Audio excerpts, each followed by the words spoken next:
Page पर वैदिक से हमने किस पर, ऋग्वैदिक पर, और ये है लेटर वैदिक। इसका टाइम पीरियड क्या है, क्वेश्चन पे क्वेश्चन बन रहे हैं ये ध्यान से। और ये 1000 से 600। हमें क्या करना है इसको। इंडस वैली के जस्ट बाद कौन सी कंडीशन आती है, ऋग्वैदिक।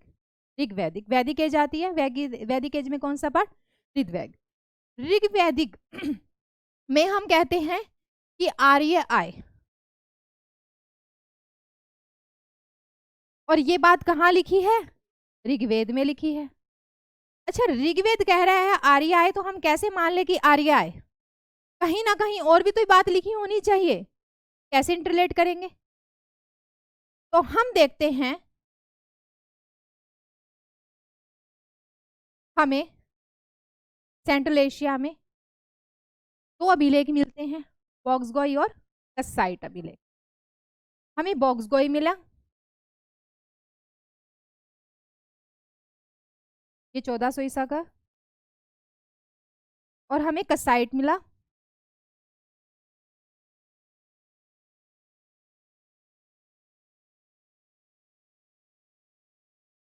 ये फैक्चुअल पूरा तैयार हो रहा है यहाँ पे, ये 1600 ईसी। क्लियर, ये हमें मिले। इसमें 2 राजाओं का वर्णन है, कौन से है वो, हित्ती का राजा सुबुलुमा, सुबुलुमा हित्ती का राजा सुबुलुमा, और दूसरा राजा कौन है, मितनी का राजा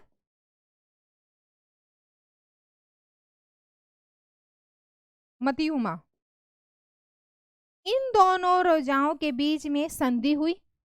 उस संधि के साक्षी देवता कौन थे, इंद्र, वरुण, मित्र और नास्ते। क्लियर। ऋग्वेद में भी हम किन देवताओं का वर्णन पढ़ते हैं, हमारा ऋग्वेद है उसमें हम किसकी स्तुति पढ़ते हैं, इंद्र की, अग्नि, वरुण और मित्र। 2 चीजें सेम कर गई,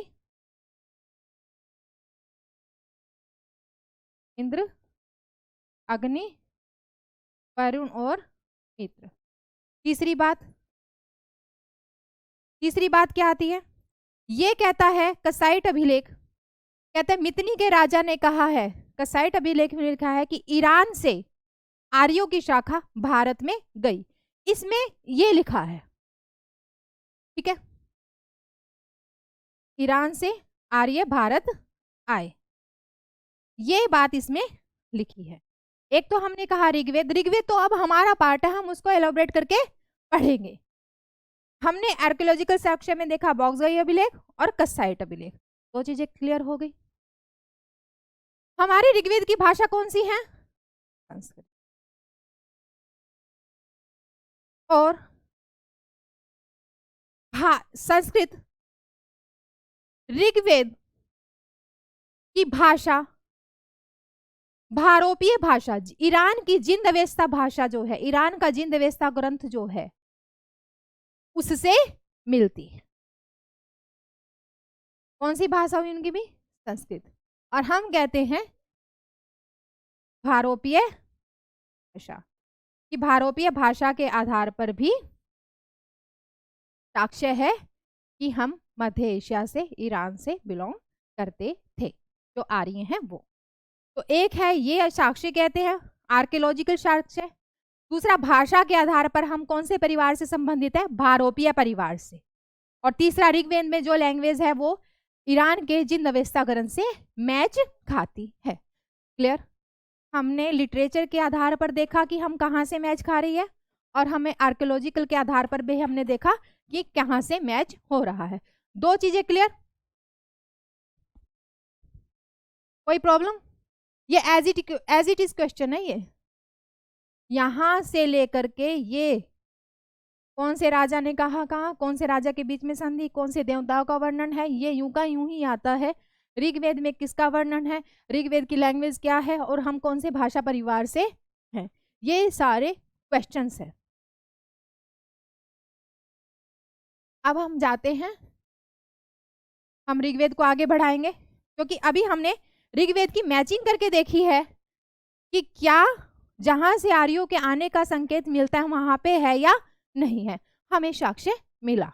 अब हम देखेंगे ऋग्वेद क्या कहता है कि भारत में आर्य आए और कहाँ रहे। ऋग्वेद पे चलें। ऋग्वेद में हम देखेंगे भौगोलिक स्थिति, है ना, इनकी ज्योग्राफिकल कंडीशन हम देख रहे हैं। अब ऋग्वेद में जब हम इनकी ज्योग्राफिकल कंडीशन देख रहे हैं तो अब आते हैं हम पॉइंट पे।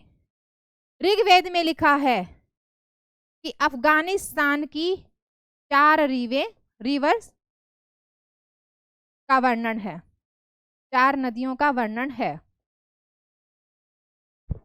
पहली बार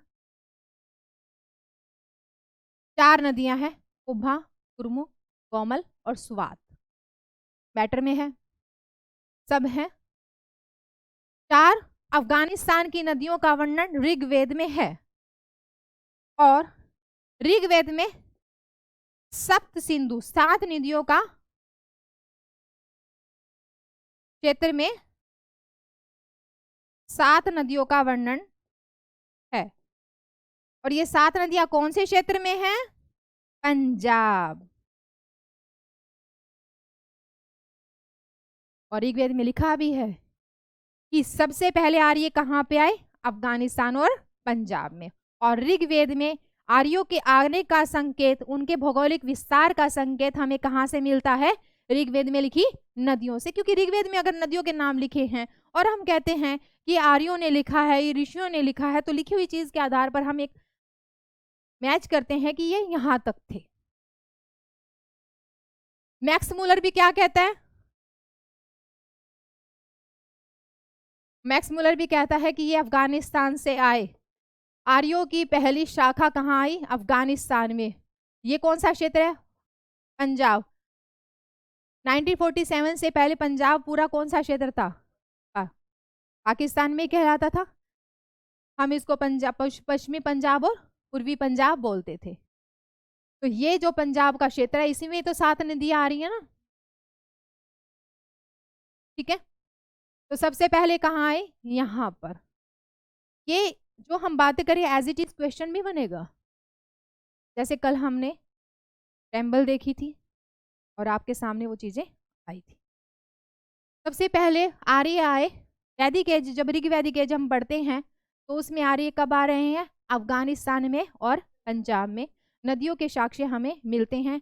5 नदियां, जितनी भी नदियां हैं, इनके जो आज का नाम है और जो ऋग्वेद में नाम है मैच द कॉलम में आता है, ये ध्यान रखना है, ठीक है। तो अब हमने देखा ये, अब हम ऋग्वेद में नदियों को ही पढ़ रहे हैं, क्योंकि नदी से ही हमें इनका भौगोलिक विस्तार मिल रहा है, तो हमारा फोकस यहीं रहेगा। और कोई भौगोलिक विस्तार है ही नहीं, क्योंकि ऋग्वेद में अभी हम क्षेत्रों पे तो गए नहीं, क्षेत्र बना ही नहीं। ऋग्वेद में ये नहीं लिखा हुआ कि ये मगध का है, ये नहीं लिखा हुआ ये कुरुक्षेत्र है, ये नहीं लिखा हुआ कि ये पांचाल राज्य है, ये नहीं लिखा हुआ कि ये मथुरा है। हम नदियों का सीमाएं मान रहे हैं, फोकस्ड ऑन रिवर।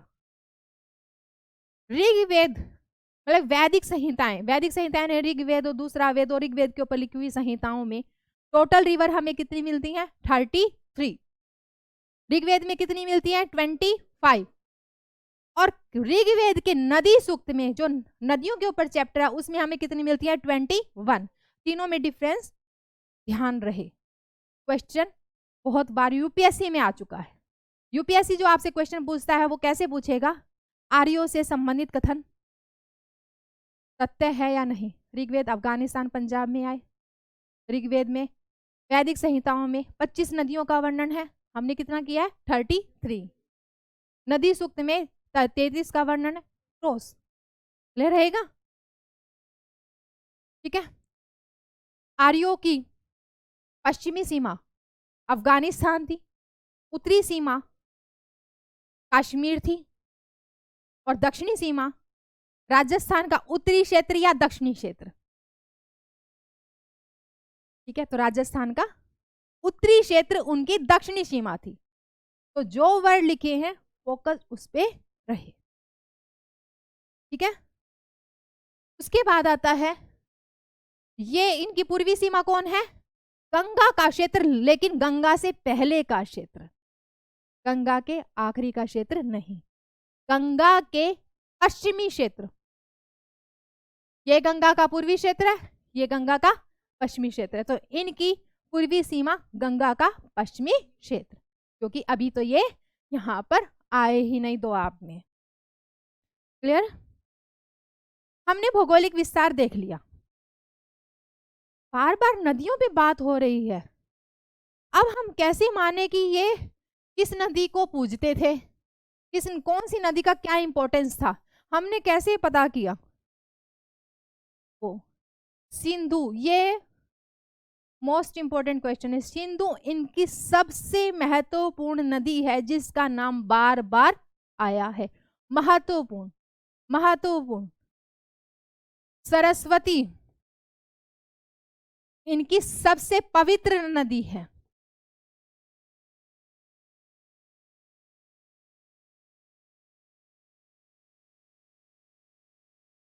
सरस्वती को ये कहते हैं नदी तमा, इसका नाम भी बार बार आया है, पर नदी तमा से सबसे पवित्र नदी। यमुना, गंगा से पहले कौन सी रिवर है? ज्योग्राफी, गंगा से पहले कौन सी रिवर है?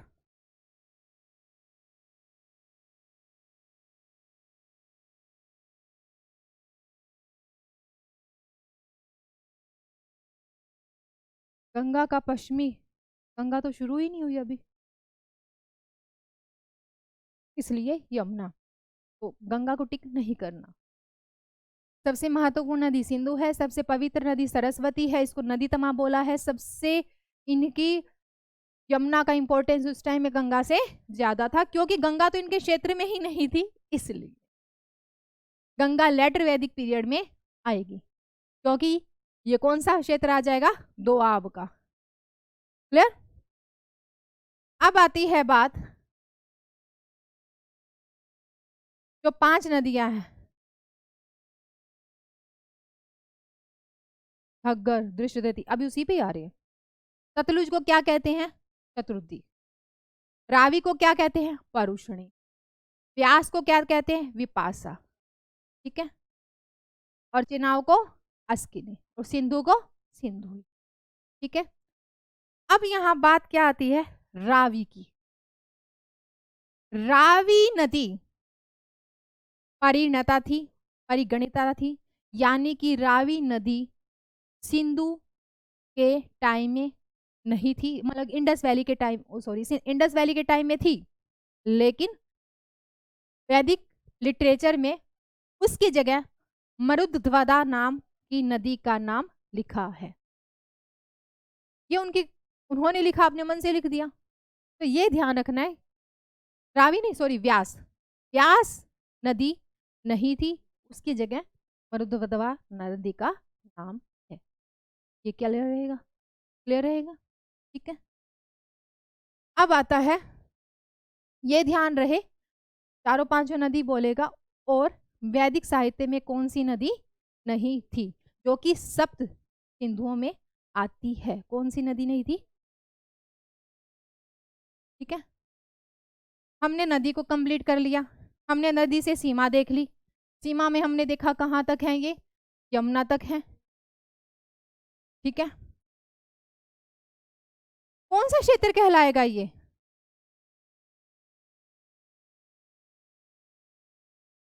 ये कौन सा क्षेत्र कहलाएगा? ये वाला क्षेत्र तो है आपका दोआब। ये कौन सा क्षेत्र है? सरस्वती और घग्गर का क्षेत्र। सरस्वती को हम कहते हैं द्वशदती, और घग्गर का क्षेत्र कहलाता है भरम क्षेत्र, आर्यव्रत। क्लियर? ये कौन सा क्षेत्र है? आर्यव्रत। कौन सा क्षेत्र है? भ्रम क्षेत्र। ठीक है, क्लियर? हमने आज देखा भौगोलिक विस्तार। अब हम आते हैं फिर से एक बार कि आर्यों